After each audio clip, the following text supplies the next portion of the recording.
Cuando empezamos a trabajar en este video, ni siquiera podíamos imaginar cuántos hechos interesantes, oscuros y extraños descubriríamos.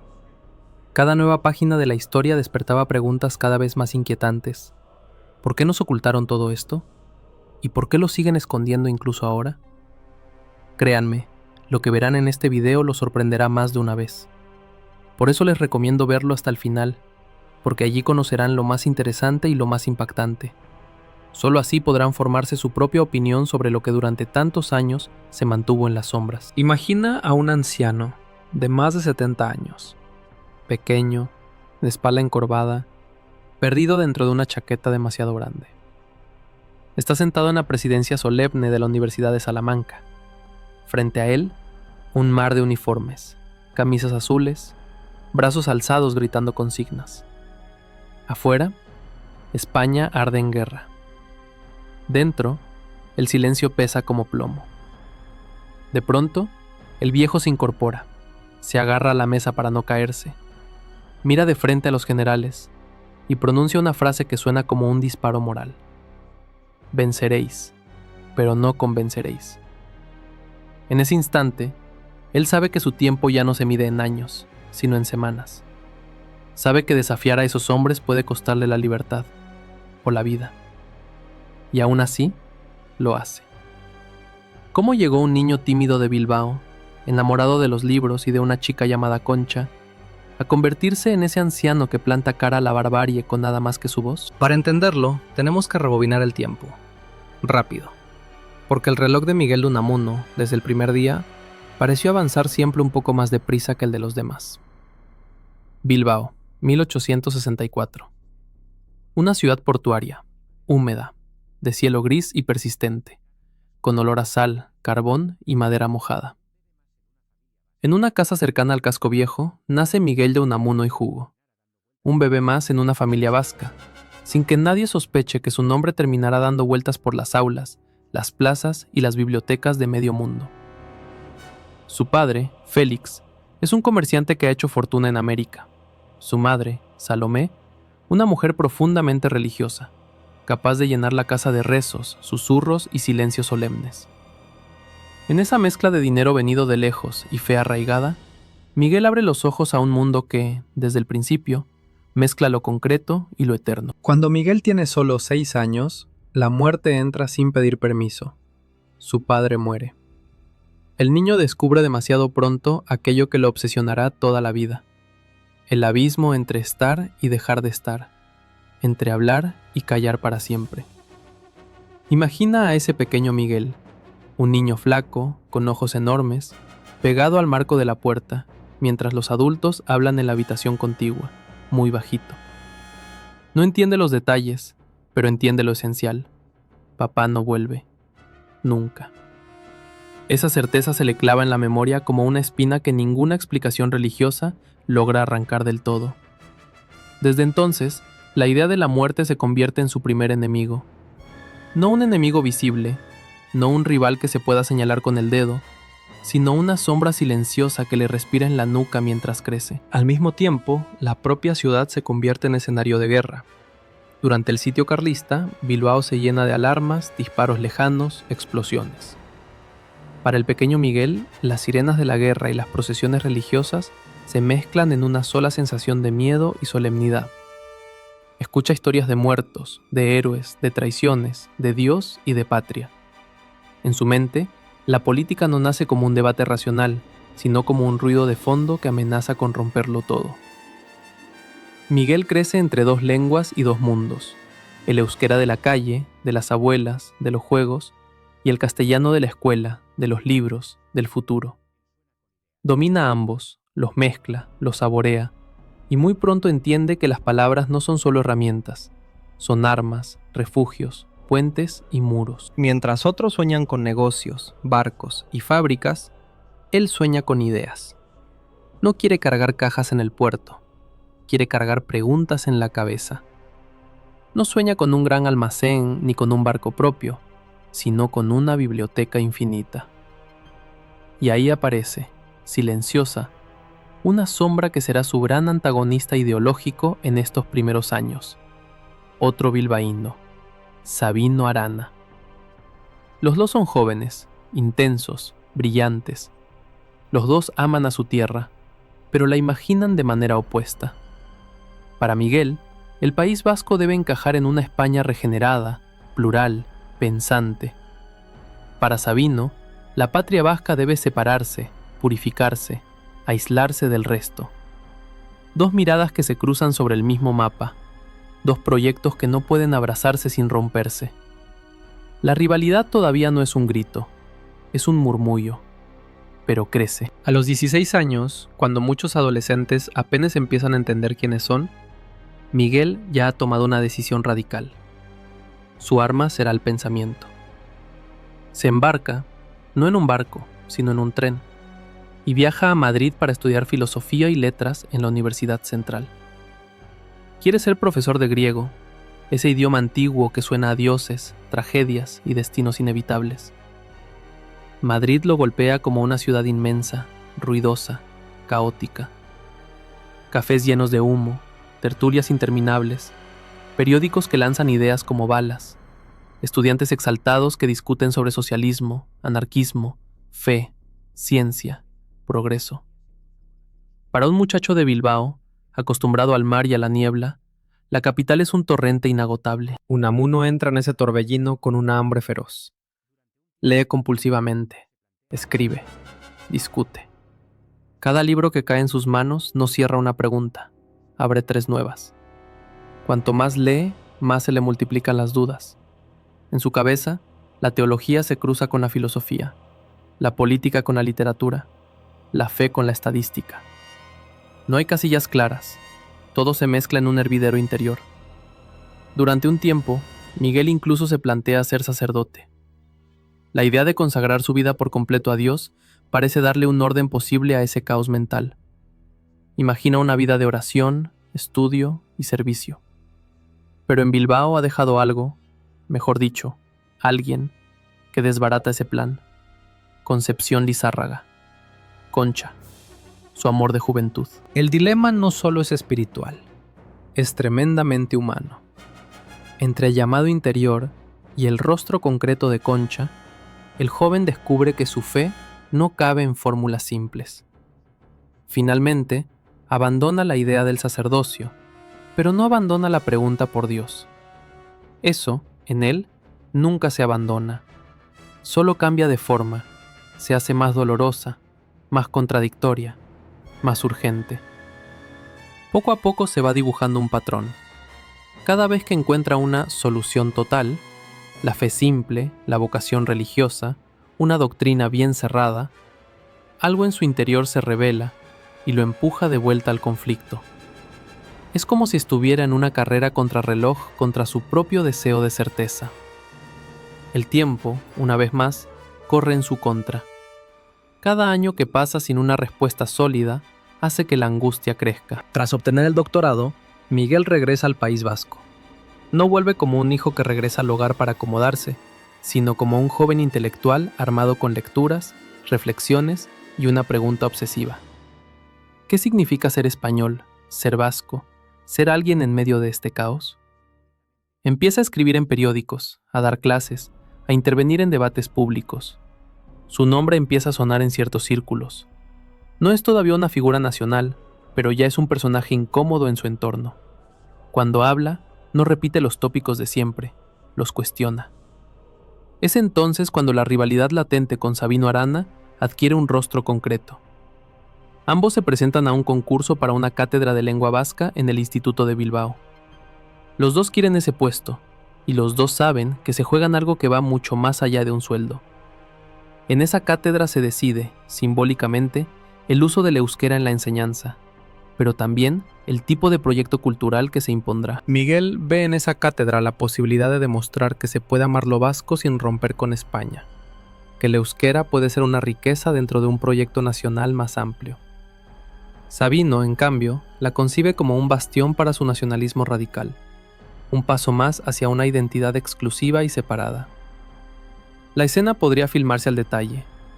Una sala fría, de paredes desnudas. Sobre una mesa, papeles, informes, ejercicios. Un tribunal serio, que escucha, pregunta, evalúa. Miguel, barbudo, con gafas y gesto intenso, expone su visión. Amor por la lengua y la cultura vascas, pero integradas en una España que debe regenerarse. Sabino, delgado y vehemente, despliega su pasión por una patria vasca pura, casi mística, independiente del resto. Cuando se anuncia el resultado, llega un giro irónico. Ninguno de los dos gana. La plaza va a un tercer candidato. El duelo termina sin vencedor directo, pero las heridas quedan abiertas. Para Miguel, esa derrota no es solo profesional. Siente que ha perdido una batalla simbólica por el sentido de su tierra. Sabino se fija en su mente como el nombre que condensa el proyecto contrario al suyo. A partir de entonces, la rivalidad con él deja de ser personal para convertirse en el símbolo de algo mayor. El enfrentamiento entre una visión abierta y una visión cerrada de la identidad. Mientras tanto, la vida cotidiana sigue su curso. Miguel se casa con Concha, forman una familia, llegan hijos, preocupaciones económicas, rutinas. Pero bajo la superficie doméstica, la mente de Unamuno no descansa. Sus noches no son tranquilas. Son horas de lectura, escritura y desvelos metafísicos. A mediados de la década de 1890, la tensión interior de Miguel alcanza un punto crítico. Por un lado, su fe tradicional se resquebraja. Ya no puede aceptar sin más las verdades que le enseñaron de niño. Cada dogma le parece, a la vez, necesario e insoportable. Necesario porque alivia el miedo a la nada, insoportable porque parece una mentira cómoda. Por otro lado, la injusticia social que observa alrededor lo empuja hacia el socialismo. Unamuno se acerca al movimiento obrero, colabora con periódicos de izquierda, participa en reuniones, escucha a los trabajadores, observa sus rostros cansados, sus manos ajadas, su hambre real. Para un hombre obsesionado con la eternidad, el choque con la pobreza concreta es brutal.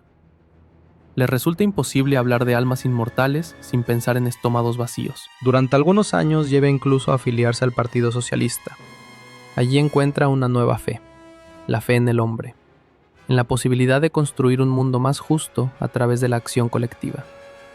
Habla en mítines, escribe artículos apasionados, trata de unir reflexión filosófica y compromiso social. Imagina al profesor con barba, en una sala abarrotada, rodeado de obreros que lo miran atentos. No les ofrece teorías abstractas, les habla de dignidad, de educación, de la necesidad de que España despierte de su letargo. Para muchos, su voz suena a esperanza. Pero el reloj no se detiene, y Miguel pronto descubre que también las ideologías pueden convertirse en dogmas. Algunos compañeros repiten consignas sin pensar, cambian de un catecismo religioso a un catecismo político, sin abandonar la actitud de fe ciega. Él, que no soporta las soluciones demasiado sencillas, empieza a sentirse incómodo. De nuevo, la estructura que debía darle paz se convierte en una cárcel. Finalmente rompe con el partido. Es una ruptura amarga. No se va hacia la derecha, no renuncia a su preocupación social, pero se niega a someter su pensamiento a ninguna disciplina de partido. Una vez más, el conflicto vence a la certeza. El resultado de todo esto es un hombre que se queda en medio del puente. No puede volver a la fe simple de la infancia, pero tampoco puede entregarse por completo a un materialismo sin trascendencia. No se identifica con el nacionalismo estrecho, pero tampoco con un cosmopolitismo vacío de raíces. Vive en la tensión. Y esa tensión, lejos de paralizarlo, lo impulsa a escribir. Falta todavía un escenario clave en esta historia: Salamanca. En 1891, gana por oposición la cátedra de griego de la Universidad de Salamanca y se traslada, con Concha y su joven familia, a esa ciudad castellana de piedra dorada. Salamanca lo recibe con sus catedrales, sus plazas, sus claustros que parecen detenidos en el tiempo. Pero en la cabeza de Unamuno nada está quieto. Desde su cátedra empieza a forjar un tipo de poder muy peculiar: el poder del profesor que incomoda, del intelectual que no deja dormir tranquilo a nadie. No se limita a enseñar declinaciones y verbos irregulares. Usa el griego como punto de partida para hablar de tragedia, destino, libertad, sentido de la vida. Sus clases no son solo lecciones, son sacudidas. En los pasillos, algunos estudiantes lo adoran, otros lo temen. Lo mismo empieza a suceder fuera de la universidad, a través de sus artículos y ensayos. Escribe sobre España, sobre el alma del país, sobre lo que él llama la intrahistoria, la vida cotidiana, silenciosa, de la gente sencilla, que para él importa más que los grandes hechos que llenan los manuales. Mientras él reflexiona, España entra en una cuenta atrás dramática. El país pierde sus últimas colonias importantes y se tambalea como un gigante cansado que ha olvidado quién es.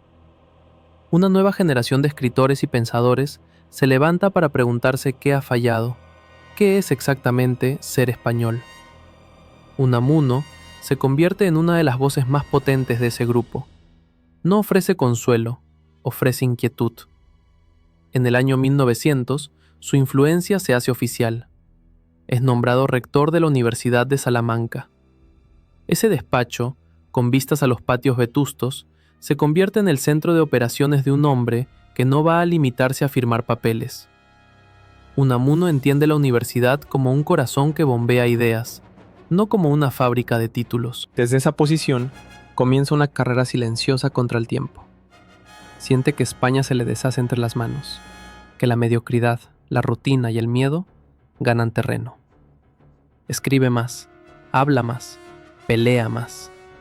Sus artículos son dardos que apuntan a todo tipo de poderes, políticos, religiosos, militares, intelectuales. La sombra de Sabino Arana, aquel rival de antaño, ya no aparece solo como el nombre de un hombre, se ha convertido en símbolo. Símbolo de un tipo de nacionalismo que, a juicio de Unamuno, reduce la riqueza de la vida a una bandera estrecha.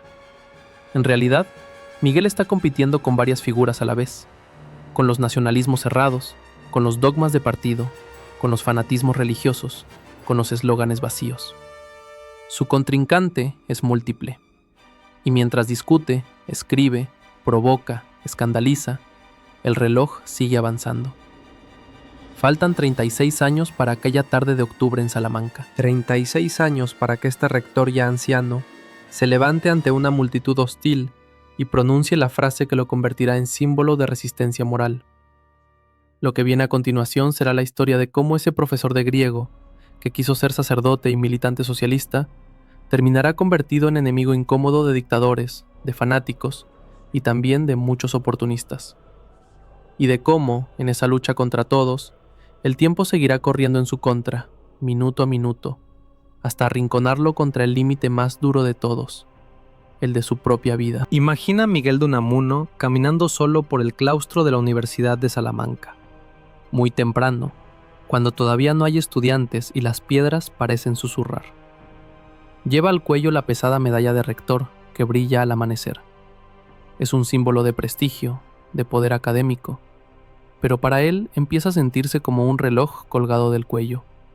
Cada paso le recuerda que el tiempo corre, que España se le escapa de las manos, que no le queda una eternidad para despertar a su país.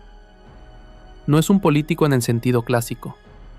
No manda sobre ejércitos ni firma cheques del Estado, pero poco a poco se ha convertido en algo más inquietante para cualquier gobierno, una conciencia, un hombre que no se calla. Como rector, Unamuno no se limita a organizar clases. Quiere transformar la universidad en un foco de vida, de tensión, de preguntas. Se pelea con la burocracia, con los hábitos muertos, con la idea de que estudiar es simplemente memorizar. Sueña con una juventud capaz de cuestionarlo todo, incluso a él. En un despacho lleno de libros, papeles y caos creativo, redacta artículos, cartas, ensayos. Cada texto es un disparo contra la complacencia. Habla de una España dormida, de una nación que arrastra su pasado como una cadena. Repite una idea que se convertirá en un latido constante. Me duele España. No lo dice como consigna patriótica, lo dice como diagnóstico doloroso. Mientras tanto, al otro lado del tablero, sus competidores, esos defensores de una España de orden rígido, de obediencia ciega, de tradición convertida en piedra, ganan terreno. No tienen necesariamente el nombre de Sabino Arana, ahora adoptan otros, políticos de salón, militares, clérigos inmóviles, caciques. Pero el conflicto de fondo es el mismo. Unamuno compite por el alma del país contra quienes prefieren una España sin preguntas. Y aquí aparece un giro inquietante. Los años pasan, Miguel se hace mayor, mira a sus estudiantes y, a veces, se pregunta si tendrá tiempo de ver el cambio que sueña o si morirá con esa España posible aún por nacer. A principios del siglo XX, el país entra en una espiral de crisis. Derrotas militares, escándalos políticos, desigualdades crecientes. En las plazas se habla de regeneración, de arreglar España, pero en los despachos muchas cosas siguen igual. Unamuno, desde Salamanca, lanza palabras como piedras contra ese inmovilismo. Sus artículos molestan. No solo critica los gobiernos concretos, critica la mentalidad, la cobardía, el miedo al cambio. Da igual quién esté al mando. Si detecta resignación, golpea. Y cuanto más golpea, más enemigos acumula. Imagina una escena. En el ministerio, un grupo de políticos revisa la prensa. Alguien levanta un periódico y, con gesto agrio, lee en voz alta un artículo de Unamuno donde llama a España vieja y triste, atrapada en sus rutinas. Hay incomodidad, hay muecas, hay rencor. ¿Quién se cree que es ese profesor de provincia para hablar así del país? La respuesta es sencilla. Se cree alguien que no tiene demasiado tiempo para andar con rodeos. El primer aviso serio llega cuando lo destituyen como rector. De un día para otro, ese hombre que presidía actos solemnes se ve apartado del cargo. Sobre la mesa, una orden oficial. En los pasillos, murmullos. En su interior, una mezcla de rabia y confirmación. Ha tocado fibras que el poder no quiere que se toquen. Pero la destitución no lo domestica. Al contrario, lo suelta. Sin la responsabilidad institucional, puede escribir con todavía más libertad. Y lo hace. Y entonces aparece en escena un nuevo competidor, mucho más peligroso que los anteriores. Un general sonriente, decidido a poner orden en España. Miguel Primo de Rivera. Cuando el general da su golpe de estado y se instala en el poder, una parte del país respira aliviada. Por fin alguien fuerte. Por fin disciplina. Por fin mano firme. Incluso Unamuno, en un primer momento, mira con cierta esperanza la posibilidad de que ese régimen acabe con la corrupción y el caos parlamentario. Aquí hay un twist decisivo. Durante unos instantes, parece que Miguel y Miguel van en la misma dirección. Dos hombres, dos proyectos, un país enfermo entre ambos. Pero la tregua dura poco, muy poco. Primo de Rivera quiere obediencia. Quiere una España en silencio, con la prensa controlada, con las universidades en orden cerrado. Y Unamuno es exactamente lo contrario. Un hombre que vive de la palabra libre, del conflicto, de la pregunta incómoda. Lo que para el general es pacificar, para el escritor es asfixiar. Lo inevitable ocurre. En sus artículos, Unamuno empieza a criticar abiertamente la dictadura. No usa medias tintas. Habla del circo político, ridiculiza los discursos vacíos, señala la cobardía de los que se doblegan. No lo hace desde la comodidad del extranjero, sino desde dentro, desde Salamanca, a contrarreloj, sabiendo que cada texto puede ser el último antes del castigo. El choque está servido. De un lado, un militar que concentra en su mano el poder del Estado. Del otro, un intelectual armado únicamente con palabras y con una autoridad moral que crece cuanto más lo atacan. La rivalidad ya no es solo ideológica, adquiere un tinte personal. La figura del rector díscolo molesta. Y un régimen que se quiere fuerte no puede permitirse un símbolo de resistencia dentro de sus propias instituciones. La respuesta del poder llega con frialdad administrativa, pero con consecuencias humanas devastadoras. Se dicta el destierro de Unamuno a la isla de Fuerteventura. Imagina la escena como un plano de cine. Una casa en Salamanca, un funcionario que trae la orden, un hombre de barba entre blanca y oscura, que escucha en silencio. Su familia alrededor, miradas entre el miedo y la incredulidad. Él sabe que el reloj se ha acelerado, que ya no es una cuestión de cargos y despachos. Ahora se juega la libertad. Fuerteventura no es un simple traslado, es un arrinconamiento geográfico. Una isla árida, de viento duro, lejos de las bibliotecas, de las tertulias, de los cafés. Un destierro con el mar como muralla. Y sin embargo, incluso allí, el enemigo no consigue lo que busca. En lugar de quebrarlo, el exilio lo concentra. Unamuno sigue escribiendo, sigue reflexionando, sigue afinando su voz. Hay algo casi trágicamente irónico en la situación. Para intentar silenciarlo, lo han llevado a un lugar donde, precisamente, puede escuchar mejor su propio pensamiento. Pero hay otro reloj sonando de fondo, el de la edad. No es un joven rebelde, es un hombre ya maduro, con hijos, con salud no siempre estable. Cada día de destierro cuenta doble. Sabe que no puede pasar años y años en aquella isla sin que su obra, su influencia, su lucha se vean mutiladas. Entonces ocurre otro giro de guión digno de una película de aventuras. Gracias a amigos y simpatizantes, Unamuno consigue escapar de Fuerteventura. Embarca clandestinamente en un barco que lo sacará de la isla y lo llevará al continente. Ese momento, el de subirse a bordo dejando atrás la costa oscura, tiene algo de fuga y algo de despedida. No huye de España para salvarse a sí mismo, huye para poder seguir hablando de España desde otro lugar. Y ahí, en el horizonte, con el mar abriéndose frente a él, late otra idea. Aunque físicamente se aleje, su verdadero escenario de combate seguirá siendo el mismo país al que ahora no puede entrar. El siguiente capítulo de su vida transcurre en el exilio francés. París, luego una pequeña ciudad fronteriza, Hendaya. Imagina a Unamuno en un café parisino, rodeado de ruido, lenguas mezcladas, caras nuevas. Podría perderse en la inmensidad de la capital, diluirse en el anonimato. Pero no, sigue escribiendo sobre España. Esa obsesión no entiende de fronteras. Más tarde, en Hendaya, la situación se vuelve casi cruelmente simbólica. Desde allí puede ver, al otro lado del río, su tierra. Está tan cerca que casi podría tocarla, y sin embargo, no puede cruzar. Es como un castigo mitológico, ver el objeto de su amor, España, a pocos metros y no poder abrazarlo. Mientras tanto, dentro del país, su competidor, la dictadura, parece tenerlo todo controlado. Censura, propaganda, obediencia. Muchos caen en el silencio, otros se adaptan, otros justifican. Él no. Sus cartas, artículos y declaraciones contra el régimen circulan, cruzan fronteras, agitan conciencias. Esa rivalidad con Primo de Rivera se convierte en un duelo a distancia. El general gobierna el territorio, Unamuno conquista las mentes. Pero la cuenta atrás no solo corre para el escritor, también corre, aunque nadie lo sepa aún, para el propio dictador. Los años pasan, la economía se deteriora, el apoyo se resquebraja.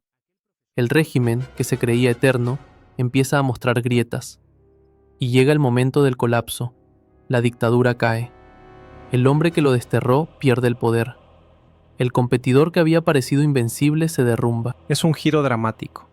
El que tenía a su favor la maquinaria del Estado termina vencido por el desgaste, mientras que el desterrado regresa con una autoridad moral multiplicada. El regreso de Unamuno a España es casi una escena de epopeya. Llega en tren, la gente se apiña en las estaciones, algunos lo reciben con aplausos, otros con gritos de entusiasmo, lo alzan en hombros. Aquel profesor incómodo, convertido en proscrito, vuelve como símbolo de dignidad recuperada. En Salamanca, lo reciben como a un héroe. Ya no es solo el antiguo rector, es el hombre que se atrevió a enfrentarse al régimen cuando muchos callaban. Su rival ha desaparecido del tablero, pero el juego no ha terminado. Ahora, el campo de batalla se transforma. España entra en un periodo convulso de transición. Monarquía tambaleante, conspiraciones, manifestaciones, debates. Unamuno se implica.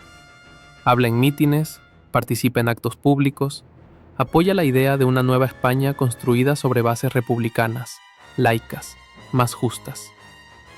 Cuando se proclama la Segunda República, su nombre suena fuerte. Lo eligen diputado por Salamanca, lo devuelven a la rectoría de la universidad. Es, quizás, el momento más cercano a eso que podríamos llamar su llegada al poder. Pero atención, su poder no se parece en nada al que tuvo su antiguo competidor militar. No da órdenes a soldados, no manda sobre ministros. Su poder es más frágil y más profundo. Es la influencia, la autoridad moral, la capacidad de decir en voz alta lo que muchos sienten y pocos se atreven a formular. Imagina un acto público en una plaza. Unamuno, ya mayor, sube a un estrado improvisado. La gente lo mira expectante. Algunos lo han leído, otros solo han oído su nombre. Pero todos saben que ese hombre habla sin pelos en la lengua. Mientras el sol de la tarde cae sobre los tejados, él habla de libertad, de responsabilidad, de la necesidad de no sustituir un dogma por otro. La multitud aplaude, vibra, se emociona. Parecería que, por fin, el reloj se ha puesto de su lado, que los años de destierro y lucha han culminado en este momento de plenitud, de reconocimiento, de influencia real. Pero en la vida de Unamuno, cada victoria trae escondida una nueva tensión. La república que él apoya no es un paraíso, es un proyecto frágil, atravesado por extremos, odios, fanatismos. Pronto empieza a ver en la Nueva España los mismos peligros que denunció siempre. La tendencia a convertir cualquier idea en bandera de guerra. La rivalidad también se reconfigura. Ya no compite contra un solo dictador, compite contra diversos fanatismos que nacen en todos los bandos. A la derecha, quienes sueñan con restaurar la vieja España de orden y privilegio. A la izquierda, quienes empiezan a coquetear con la violencia como herramienta legítima. Y en medio, Unamuno, con su barba blanca, sus ojos cansados y su sensación creciente de urgencia. Porque ahora la cuenta atrás es doble. Por un lado, la del país, que se desliza hacia una polarización peligrosa. Por otro, la suya propia. Es un hombre mayor, con más pasado que futuro, con menos años por delante para rectificar errores colectivos. Aún así, no se retira. No sabe hacerlo. Sigue interviniendo, sigue escribiendo, sigue pidiendo cordura como quien grita a un tren desbocado para que frene. Lo que no sabe, lo que nadie sabe aún, es que el verdadero abismo está más cerca de lo que parece. Que la España por la que ha peleado toda su vida está a punto de desgarrarse en una guerra fratricida. Y que, en ese escenario, su voz será al mismo tiempo más necesaria y más peligrosa que nunca. El viejo rector, el exiliado, el rebelde, el diputado, el hombre que volvió, se encontrará pronto en el centro de una tormenta que hará que todos los conflictos anteriores parezcan meros ensayos. Y allí, de nuevo, se verá cara a cara con otro competidor brutal, encarnado esta vez en generales, milicias y consignas de muerte. Y con un reloj que, ahora sí, empezará a marcar sus últimos meses de vida con una precisión cruel. Imagina a Miguel de Unamuno de madrugada, solo, encerrado en su despacho de Salamanca. Afuera, la ciudad duerme. Adentro, solo la luz de una lámpara amarilla, una mesa desbordada de papeles y, sobre todo, un reloj. El tic-tac llena la habitación como si fuera un segundo corazón. Cada golpe es un recordatorio cruel. El tiempo se acaba. Para él, para su generación, para España. Mientras otros rectores duermen tranquilos, él pelea con frases, borra párrafos, garabatea ideas a toda prisa. Sus libros no nacen de la calma, sino de la urgencia. Tiene la sensación constante de que la muerte le pisa los talones y de que debe dejar algo antes de que el silencio lo devore todo. Cada página es un intento desesperado de gritarle al mundo: estoy aquí, no quiero desaparecer. En esos años, su mesa se convierte en una especie de campo de batalla. De un lado, las dudas que lo persiguen desde niño: Dios, la nada, la muerte, el sentido de existir. Del otro, sus enemigos externos: la mediocridad, los dogmas, los patriotas de eslogan fácil, los intelectuales cómodos que juegan a pensar sin arriesgar nada. Entre ambos, él, escribiendo como si el lápiz fuera un cuchillo que abre la realidad. Antes de ser el anciano que se enfrenta a gritos en un paraninfo, Unamuno ya es un gigante de la literatura y el pensamiento. Lo que hace en su escritorio no es simplemente escribir. Es fabricar bombas de relojería filosóficas, disfrazadas de ensayos, novelas y poemas. De sus manos sale un libro que condensa como pocos su angustia, del sentimiento trágico de la vida. No es un tratado frío de filosofía, es un alarido elegante. Allí confiesa lo que lo desgarra por dentro. No le basta con saber que el hombre muere, necesita, desea con rabia, que el hombre no muera del todo. Necesita eternidad, pero no una eternidad abstracta, sino personal, concreta. Yo, Miguel, no quiero desaparecer. La imagen es poderosa. Un intelectual que en vez de hacerse el fuerte, se desnuda y reconoce abiertamente que tiene miedo a la nada. No busca consolar al lector, lo sacude. Les dice en esencia, si no te duele tu propia mortalidad, es que no has entendido nada. Esta voz, que mezcla filosofía, confesión y oración, lo coloca en una liga distinta a la de otros pensadores de su época. Mientras muchos hablan de sistemas, de ideas pulcras, él habla de agonía, de lucha interior, de un creyente que cree dudando y duda creyendo. Su competidor en este terreno no es un solo nombre, sino todo un tipo de intelectual que pretende vivir sin contradicción, como si la vida fuera un problema de matemáticas. Unamuno mira a esos colegas brillantes y perfectamente coherentes, y sospecha de ellos. Ellos ofrecen claridad.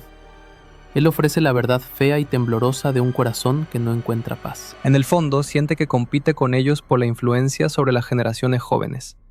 ¿A quién escucharán más? ¿Al filósofo pulcro o al hombre que confiesa su miedo? Pero su batalla no se libra solo en ensayos.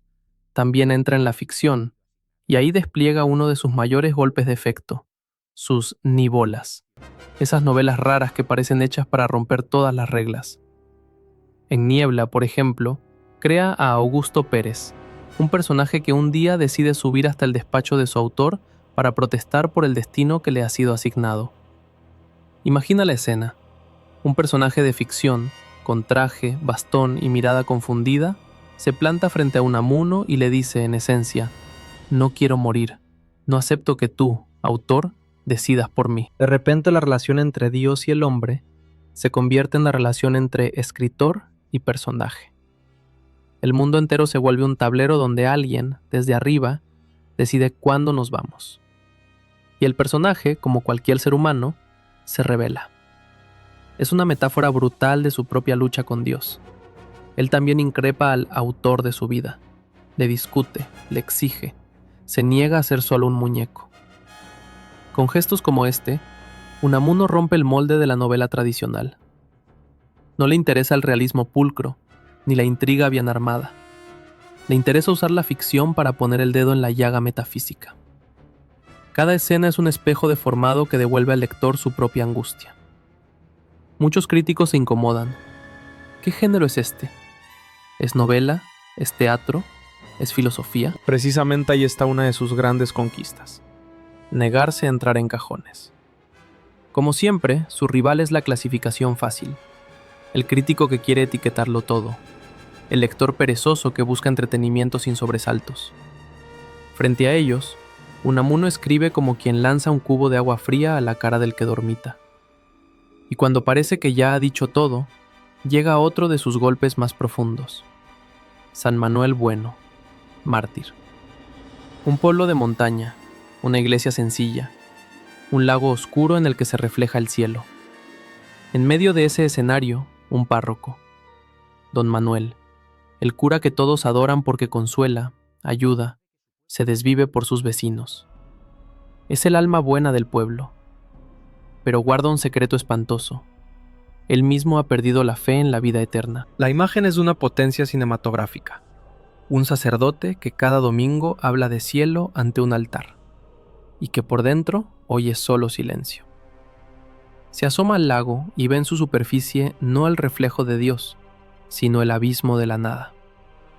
Y aún así, decide seguir predicando, porque sabe que su pueblo necesita ese consuelo aunque él no lo tenga. Aquí, Unamuno lleva su conflicto interior al extremo.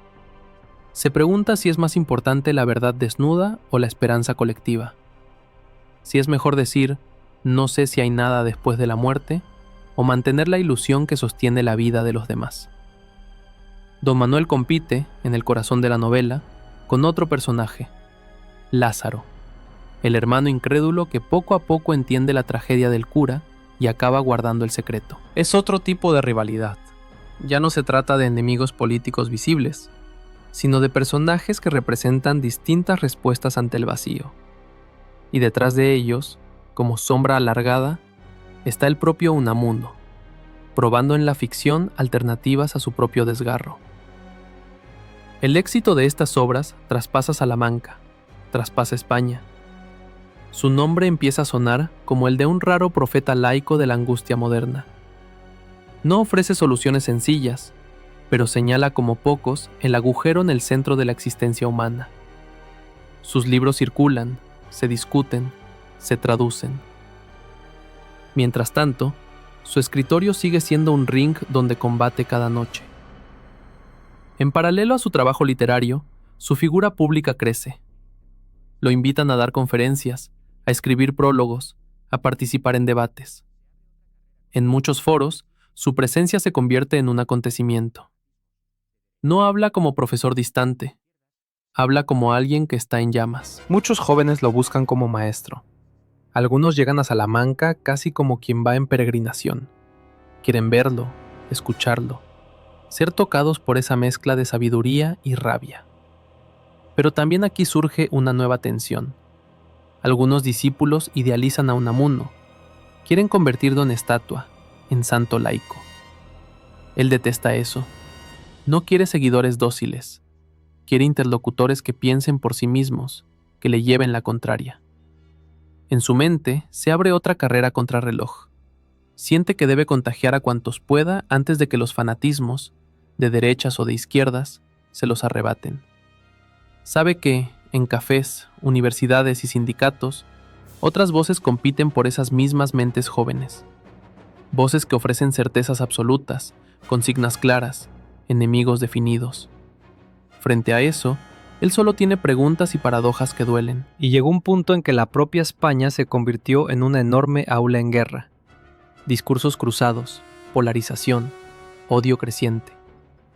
Las palabras empezaron a sonar menos como argumentos y más como preludios de disparos. En ese clima tenso, sucede uno de los giros más sorprendentes de su vida. Cuando estalla la sublevación militar que da inicio a la guerra civil, Unamuno, en un primer momento, cree que ese levantamiento puede ser un mal necesario para frenar el caos que él ve venir. Es un twist duro, incómodo, pero real. El mismo hombre que se enfrentó a una dictadura militar años atrás, ahora, ya muy mayor, siente que la república ha sido secuestrada por extremistas, que la violencia y el desorden avanzan, que la razón se ha perdido entre gritos.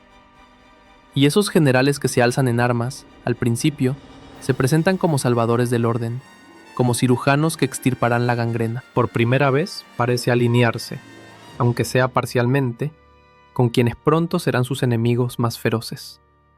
Es como si, en una carrera desesperada por salvar a España, hubiera elegido, durante unos días, correr en la dirección equivocada. Pero el tiempo, otra vez, se encarga de descorrer el velo. Muy pronto, en Salamanca, empiezan a llegar noticias de fusilamientos, represalias, odios desatados en nombre de la patria y de la civilización cristiana. La violencia no viene solo del otro bando, también del suyo. Y eso, para Unamuno, es insoportable.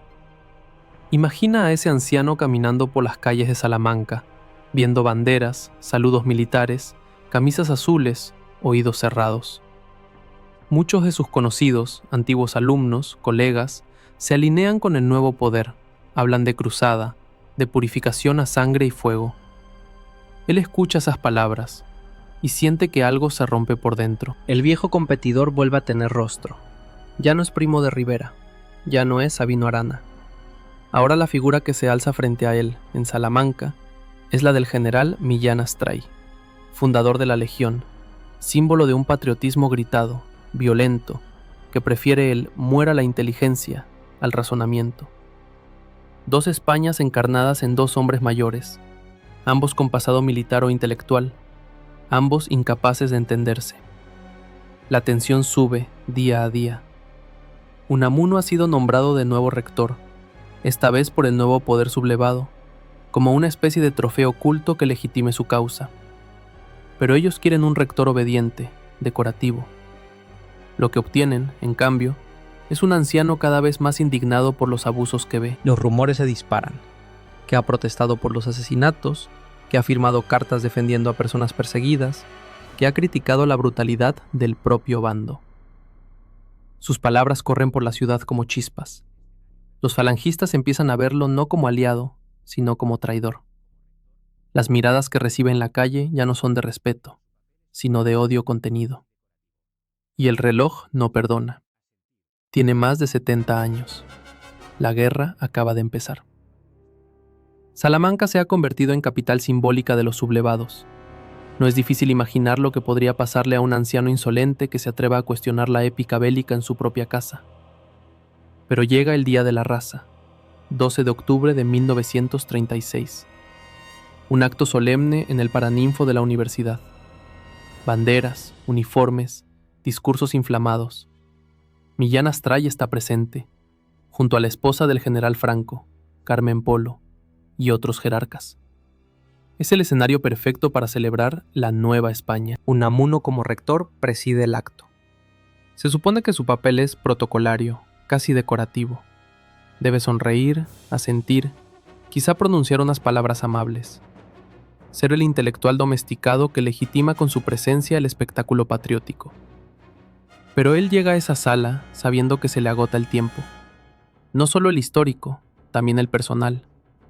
Tal vez esta sea la última vez que hable en público. Los discursos se suceden. Hablan de la anti-España, de los enemigos internos, de la necesidad de exterminar la infección. Los gritos de «¡Viva la muerte!» retumban en las paredes. El ambiente se enciende. Los ojos brillan de fanatismo. Cada vez que alguien menciona la violencia, parte del público aplaude. Mientras tanto, en la mesa presidencial, Unamuno aprieta la medalla de rector con la mano, como si fuera una piedra. Su corazón late fuerte. Sabe que le toca hablar. Sabe también que, si dice lo que siente, va a romper todos los acuerdos no escritos. Que cruzará un punto de no retorno. Tiene delante a su gran competidor actual. No un hombre concreto, sino una mentalidad. Una España de grito y fusil que desprecia el pensamiento. Pero en la figura de Millán Astray, con su cuerpo marcado por la guerra, su presencia intimidante, esa mentalidad tiene carne, voz y mirada. El silencio cae cuando le ceden la palabra. El anciano se levanta con dificultad, se agarra a la mesa para no tambalearse. Podría repetir frases neutras, pronunciar un discurso vacío y bajar la cabeza. Podría salvar su vida con unas pocas palabras de sumisión. No lo hace. Lo que viene a continuación será uno de los actos de palabra más audaces y peligrosos de la historia intelectual española. Una especie de duelo final entre dos maneras de entender la patria, la vida y la muerte, librado en una sala llena de enemigos, con el tiempo corriendo en contra de un solo hombre. Y cuando acabe ese duelo, el mundo de Unamuno se reducirá a 4 paredes. Su radio de acción será cada vez más pequeño. Su tiempo todavía más corto. Imagina el silencio denso del Paraninfo de Salamanca. Las banderas están inmóviles. Los bustos de piedra parecen vigilar desde las paredes. Los uniformes llenan las primeras filas. Un murmullo impaciente recorre la sala, como un animal encerrado que no sabe si atacar o esperar. Unamuno se levanta. Es un anciano, sí, pero en ese momento tiene la energía de un hombre que siente que esta puede ser, literalmente, su última batalla.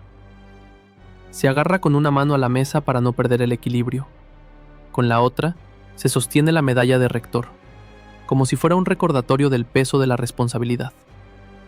Empieza a hablar con voz apagada, casi cortés. Hace alusiones a la fiesta que se celebra, a la hispanidad, a la cultura común. Los presentes, relajados, asienten. Todo parece discurrir según lo previsto. Un acto solemne más, un discurso sin consecuencias. Pero algo cambia en su mirada. Es como si, en medio de la frase, oyera de nuevo los gritos que han llenado la sala. Viva la muerte. Muera la inteligencia. Esas palabras se le clavan en el alma. No puede dejarlas pasar. No puede porque toda su vida ha sido exactamente lo contrario de ese grito. Ha dedicado décadas a defender la inteligencia, la duda, la vida. Tragar esas consignas sería traicionarse a sí mismo en el último minuto del partido. Entonces el tono de su voz se quiebra y se endurece. Habla de la Santa Cruzada con ironía dolorosa. Habla de la España real, hecha de personas concretas, no de consignas. Habla de la necesidad de vencer, sí, pero de algo mucho más difícil: convencer. Mira de frente a los hombres armados con pistolas y medallas y les lanza una frase que suena a sentencia.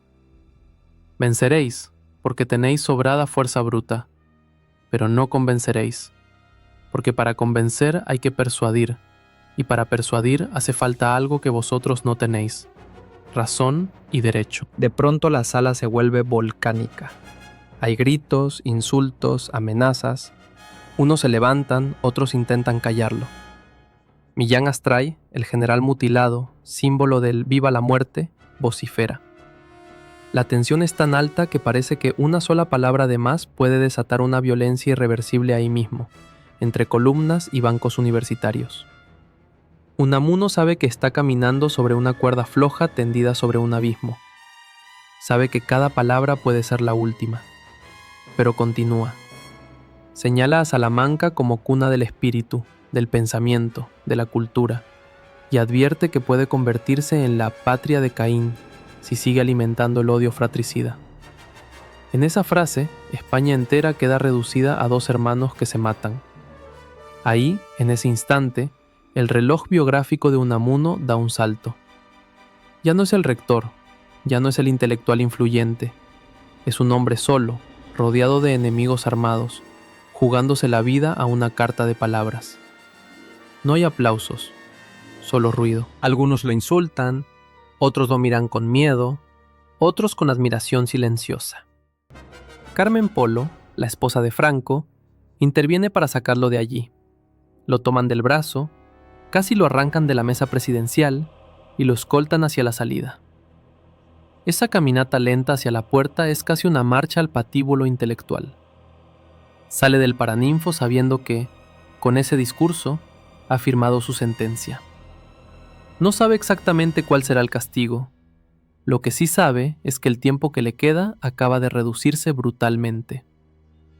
Los días siguientes son espesos, pesados, cargados de consecuencias invisibles. No hay juicio público, no hay gran escándalo oficial.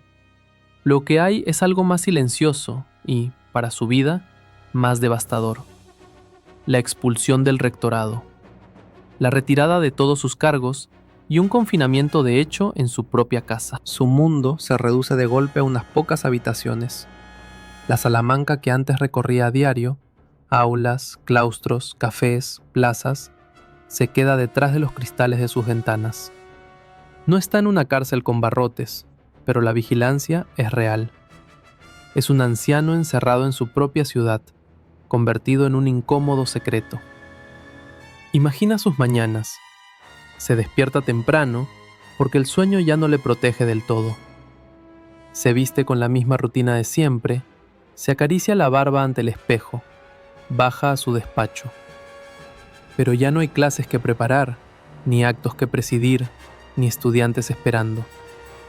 Solo están la mesa, los libros y el rumor lejano de una guerra recién empezada. A veces llaman a la puerta. Puede ser algún antiguo alumno que viene a verlo a escondidas, con miedo de ser visto. Puede ser un amigo fiel que se atreve a entrar, aunque sienta encima el peso de las miradas del vecindario. Puede ser también alguien que llega por curiosidad, o incluso un fanático que pretende vigilarlo bajo disfraz de cortesía. En ese espacio cerrado, Unamuno ya no compite con dictadores ni caudillos de manera directa. Su nuevo rival es otro: el olvido. El intento de borrarlo, de reducirlo a un anciano loco que dijo unas palabras inconvenientes y que ahora se desvanece en una esquina de Salamanca. Él, que siempre peleó contra la nada metafísica, ahora pelea también contra una nada histórica. La posibilidad de que su gesto en el Paraninfo se diluya como un rumor, sin consecuencia alguna. Y el reloj sigue sonando. En su despacho, el caos de papeles se vuelve más denso. Sigue escribiendo, aunque sabe que casi nada de lo que pone sobre el papel podrá circular libremente. A veces toma apuntes breves, reflexiones sobre España, sobre el sentido de la guerra, sobre la tragedia de ver a su país suicidarse.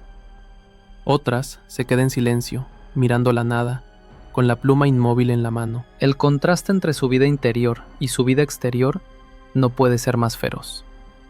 Por fuera, es un anciano cada vez más aislado. Por dentro, sigue siendo un volcán de pensamientos, de dudas, de protestas, de plegarias sin dirección clara. Siente que le han arrebatado el escenario, pero no la voz. Y eso lo desespera. Hablar para sí mismo, sin público, es como respirar en una habitación cerrada. De vez en cuando, los ecos del mundo exterior penetran en la casa. Noticias de fusilamientos, de venganzas, de pueblos arrasados, de amigos muertos. Se entera de nombres concretos, de personas a las que conoció y que han sido paseadas, desaparecidas en un giro de madrugada. Cada nuevo nombre es un golpe en el pecho. La rivalidad que marcó toda su vida, la lucha contra las Españas cerradas, dogmáticas, fanáticas, toma ahora la forma de listas de ejecutados, de gritos en la calle, de saludos marciales. En cierto sentido, el competidor ha ganado el campo de batalla físico, pero él se aferra a la idea de que, en el terreno de la memoria y la dignidad, la última palabra todavía no está dicha. Hay algo casi teatral en esos últimos meses. Un gran actor obligado a ensayar monólogos profundísimos en un escenario vacío, sin público, con la sensación de que la obra se está representando, solo para el silencio. Llega el invierno de 1936. El frío entra por las rendijas. La guerra se endurece en los frentes. La ciudad vive entre rumores y toques de queda. Unamuno está cada vez más cansado. Los años pesan, las enfermedades pasadas pasan factura. El hombre que pasó la vida luchando contra la idea de su propia muerte, la siente ahora avanzar, no como concepto, sino como realidad física. Falta de aire, agotamiento, noches en vela. El tiempo ya no es un horizonte abierto, es un pasillo muy corto. Se cuenta que, el último día del año, 31 de diciembre, está en su casa acompañado por un joven falangista, un antiguo alumno que lo visita, quizá intentando comprender, quizá queriendo vigilar, quizá ambas cosas al mismo tiempo. Hablan. Unamuno, sentado en su sillón, parece más viejo que nunca, pero aún conserva algo de esa chispa irónica en los ojos. En medio de la conversación, se hace un silencio raro. Es como si el viejo profesor se quedara mirando un punto fijo, más allá de la pared. Como si de pronto hubiera visto algo al otro lado. Y luego, simplemente, deja de responder. La versión es sencilla, casi brutal en su simpleza. Un ataque, un colapso repentino. Muere en su casa, sin discursos, sin escenas grandilocuentes. El hombre que encendió incendios de pensamiento con sus palabras se apaga en silencio, en un acto íntimo, casi doméstico. La noticia corre rápido por Salamanca. Para algunos es un alivio, un problema menos. Para otros, un golpe seco. Se ha ido una voz que, incluso en sus errores, obligaba a pensar. No hay grandes funerales de Estado. No habrá homenajes multitudinarios ni despedidas solemnes en plazas abiertas. La guerra está en marcha. Otras muertes, otros horrores llenan la escena. Su entierro es sobrio, vigilado, con presencia discreta de las autoridades, sin que nadie se exalte demasiado. Es como si el régimen hubiera decidido cerrar el asunto Unamuno con la menor cantidad posible de ruido. Pero lo que nadie puede cerrar es lo que ya se ha puesto en marcha, su conversión, poco a poco, en símbolo. Y aquí empieza otra historia, la de lo que pasa con Miguel de Unamuno después de Miguel de Unamuno. En los años de la dictadura, su figura se vuelve incómoda. Por un lado, fue rector de Salamanca, tuvo momentos de cercanía con ciertos sectores conservadores, No fue un revolucionario marxista. Eso lo hace, aparentemente, aprovechable. Por otro lado, se enfrentó de forma brutal al grito de «muera la inteligencia», denunció el fanatismo, se convirtió en una especie de mártir del pensamiento libre. Eso lo hace peligroso. La rivalidad no se apaga con su muerte, simplemente cambia de forma. Su nuevo competidor es el relato oficial. Durante años, algunos intentan domesticar su imagen, presentarlo como un español profundo, pero dócil, un intelectual despistado que se equivocó, un abuelito raro que hablaba de cosas muy elevadas, pero que, en el fondo, habría estado de acuerdo con el orden establecido. Se recortan frases, se sacan de contexto palabras, se minimiza el alcance del choque con Millán Astray. Al mismo tiempo, desde el exilio y desde los círculos críticos, otros lo rescatan como símbolo opuesto, el del intelectual que se atrevió a decir no, aunque supiera que se jugaba la vida, el del profesor que defendió la inteligencia frente a los gritos de muerte. Es como si dos Españas volvieran a disputar su figura, pero ahora no a él en carne y hueso, sino su memoria. Todo el país se convierte en escenario de un extraño juicio póstumo, en el que cada bando intenta quedarse con su Unamuno. En esa batalla, él ya no puede intervenir. No puede matizar, no puede rectificar, no puede decir, no soy ni vuestro santo ni vuestro demonio. Soy un hombre que se equivocó y acertó, que dudó siempre. Su voz ha quedado atrapada en libros, cartas y recuerdos, y sin embargo, hay algo que juega a su favor: el tiempo. Con los años, las generaciones cambian. Estudiantes que no vivieron la guerra ni la dictadura se acercan a sus libros con otra mirada.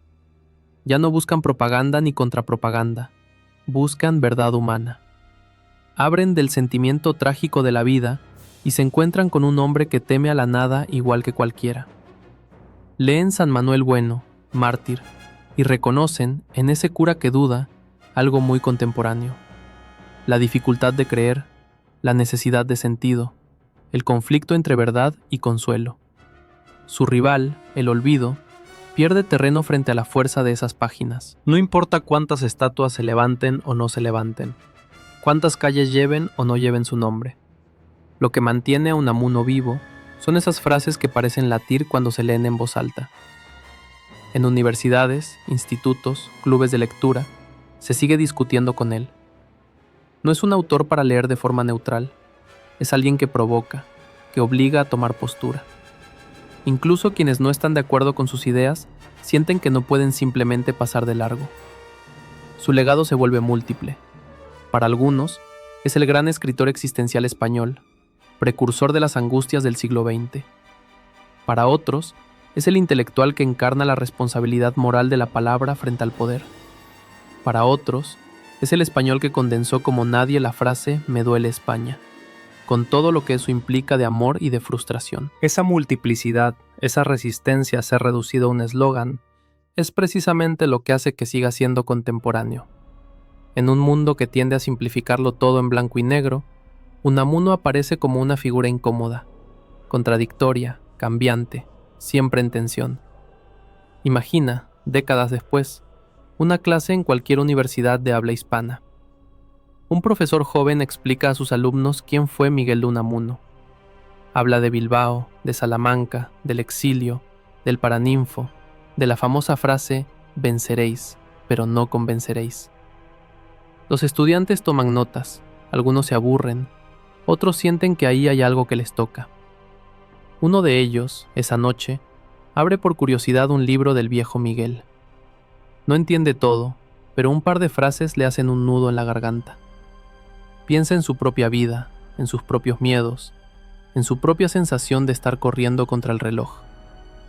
Por un instante, siente que ese hombre barbudo, muerto hace tantos años, le habla directamente a él. En ese momento, la carrera contra el tiempo que Unamuno inició de niño, cuando descubrió que la muerte se llevaba a su padre y que un día se lo llevaría también a él, se inclina un poco a su favor. Porque sí, el cuerpo de Miguel murió en 1936, pero su voz, filtrada en páginas, sigue abriéndose paso entre siglos. Su antiguo competidor, la nada, la desaparición total, no ha conseguido borrarlo. Tampoco lo han logrado del todo los intentos de manipular su memoria, ni los gritos de «muera la inteligencia» que quisieron reducir la cultura a ruido de armas.